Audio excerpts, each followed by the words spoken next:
This place was never what you thought. This world is not what you think. The deeper you go, the stranger the mystery becomes. Hello, Inquisitive Explorer, and welcome to the Shroom and Gloom Dev Diary. Ben Beam here. I'm one of the artists and game designers at Team Laserbeam, the creators of Shroom and Gloom. Today, I'm stoked to welcome you to this deep dive into the facility, a whole new pathway at our game, and something that we've just unveiled during our appearance in Galaxy Showcase. In case you missed it, here's what we just debuted.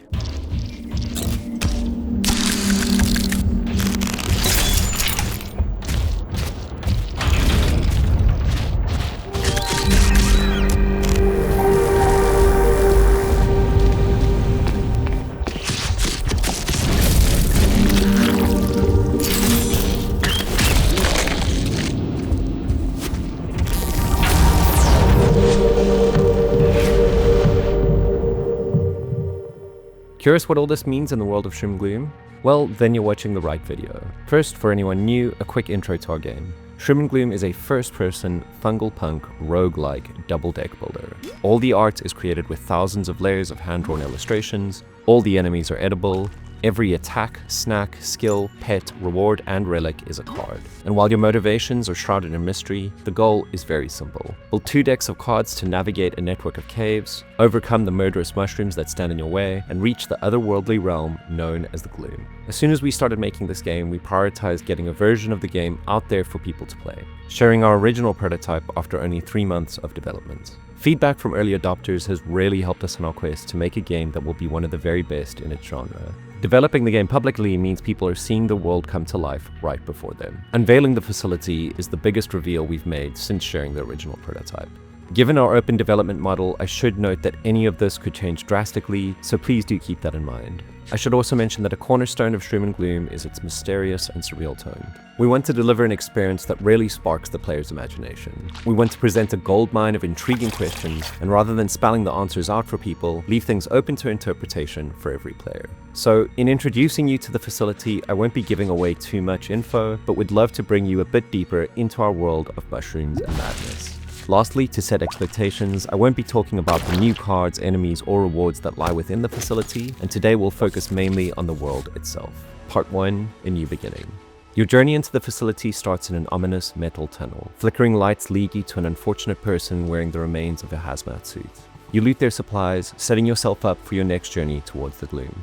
Right off the bat, this is a radical plot twist for people familiar with the Shroom and Gloom demo. That world was one of rocky caverns and mushroom-infested caves. There were hints of some human influence, with heavy wooden doors separating tunnels and carved plinths dotted around exploration regions. On the surface, levels could easily be interpreted as being part of a fantasy or medieval setting, but to the observant player, there were also signs that this story was playing out in a world and time not that distant from our own. The most obvious clue of Shroom and Gloom's contemporary setting lay in one of the starting exploration cards. Flash, a card that applies vulnerable to subterranean greycaps, clearly shows a modern smartphone. This was one of the first things we made for Shroom and Gloom, going all the way back to its genesis as a jam game. We always wanted the story to hint at the idea that the player was a regular person, leaving behind a world not that different from our own as they quested towards the Gloom. But it's only now in this newly revealed pathway that the game's modern setting becomes overtly clear. Part 2, The Caves. As the player exits the metal tunnel, they find themselves once again in caves full of mushrooms and monsters. But now the influence of a much more advanced culture is everywhere. Rusted chain-link fencing, broken machinery, and barrels of toxic waste are strewn between the fungi and fauna. And maybe most strikingly, tunnels are now separated by high-tech doors with digital locks that need to be gunked or hacked. If Shroom and Gloom's first pathway was subtle about it,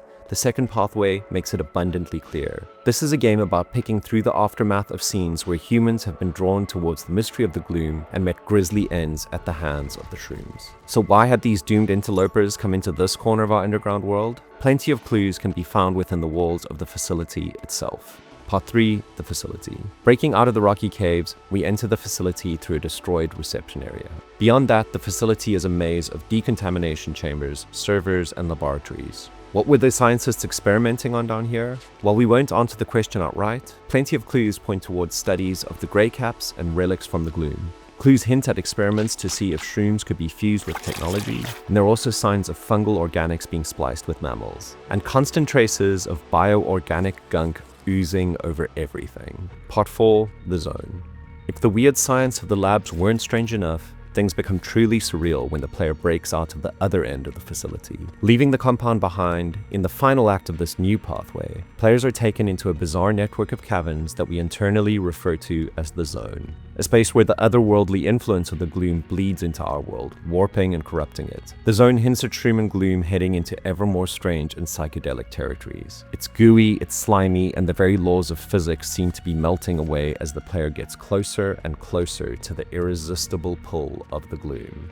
And on that ominous note, let us bid you farewell, O curious explorers. We hope you enjoyed this deep dive into this new pathway towards the gloom. If you did, we'd love to hear from you in the comments. We'd also like to make more dev diaries like this in our journey to finish this game, so if you're curious about any aspects of Shroom and Gloom, let us know. Maybe next time we'll be answering your questions. For now, if you'd like to do some mushroom hunting on your own, be sure to pick up the Shroom and Gloom demo on Steam. Thanks to Galaxy's Showcase for giving us the platform to unveil this exciting new corner of our game, and thanks to you for watching this video. Till next time, stay rad everybody, bye!